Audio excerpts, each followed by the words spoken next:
1872-এ JD বেগলার দেখেছিলেন প্রায় 22টি দেউল, একাধিক শিবলিঙ্গ, ভাঙা মন্দিরের ওপরে দেবী লক্ষ্মীর মূর্তি, পদ্মের মোটিফ, কোথাও বা সূর্যমূর্তি, বিষ্ণুমূর্তি, কাছে দূরে ছড়ানো ভেঙে যাওয়া অর্ধভগ্ন মন্দির।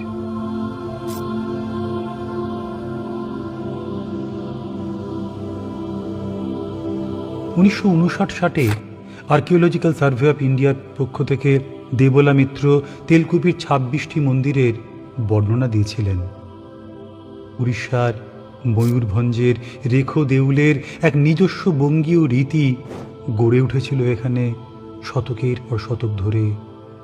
মুখমণ্ডপবিহীন এক নিরাভরণ শৈলী, যেন মালভূমির প্রতিচ্ছবি।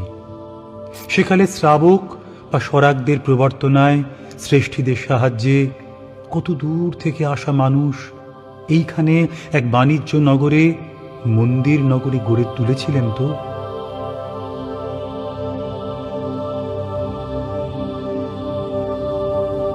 আপনাদের যারা বড়রা বা আরো আগেকার সময়, তখনই এই এলাকাটা কেমন ছিল আগে, এরকম কোনো গল্প কিছু?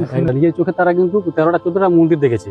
আচ্ছা, বর্তমানে 3টি মন্দির এখন আমরাও দেখছি, আমার বাবারাও দেখে আসছে, কিন্তু এখানে আপনার টোটালটাই মন্দির নগরী ছিল। এখানে আশপাশের যে গ্রাম, তাতে আর কোনো মূর্তি বা মন্দির কি ছিল? হ্যাঁ, নিশ্চয়। আমাদের যে এলাকা, আমাদের গ্রামের আশেপাশে অনেক মূর্তি আছে। যেমন আমাদের গ্রাম লালপুরে আছে আপনার অম্বিকা পার্বতী মূর্তি বলি আমরা। তারপর সামনে জয়পুর গ্রাম, সেখানে আছে গণেশ জননী। এরপর আপনার আছে গুরুডি গ্রাম, যেখানে আপনার যে শিব মূর্তি, জৈন মূর্তিও আছে। তার পাশের গ্রাম আছে আপনার পাথরবাড়ি, সেখানে আছে আপনার নীলকণ্ঠ বাসনী মূর্তি। এই যে মূর্তিগুলো কি মন্দির ছিল নাকি শুধু মূর্তিগুলো ছিল? না, এগুলো আপনার সমস্তটাই তেলকুপির মন্দির ছিল এক সময়। আচ্ছা, তেলকুপি নষ্ট যখন ধ্বংস হয়ে যায়, তখন আশেপাশে গ্রাম, ঝাড়খণ্ড, আমাদের এই বাংলায় সব এলাকায় মূর্তিগুলি গ্রামে গ্রামে স্থাপন করা হয়। শুধু কি পৌরাণিক দেবতা, জৈন তীর্থঙ্কর ঋষভনাথ, খাড়া পাথরে পড়ে থাকা আজও অজস্র জৈন তীর্থঙ্করদের মূর্তি, পাথর বাড়িতে বা নেমিপানের শাসনদেবী অম্বিকার মূর্তি, এপাশে ওপাশে নানা গ্রামে তেলকুপি থেকেই অজস্র মূর্তি নিয়ে যাওয়া হয়েছে।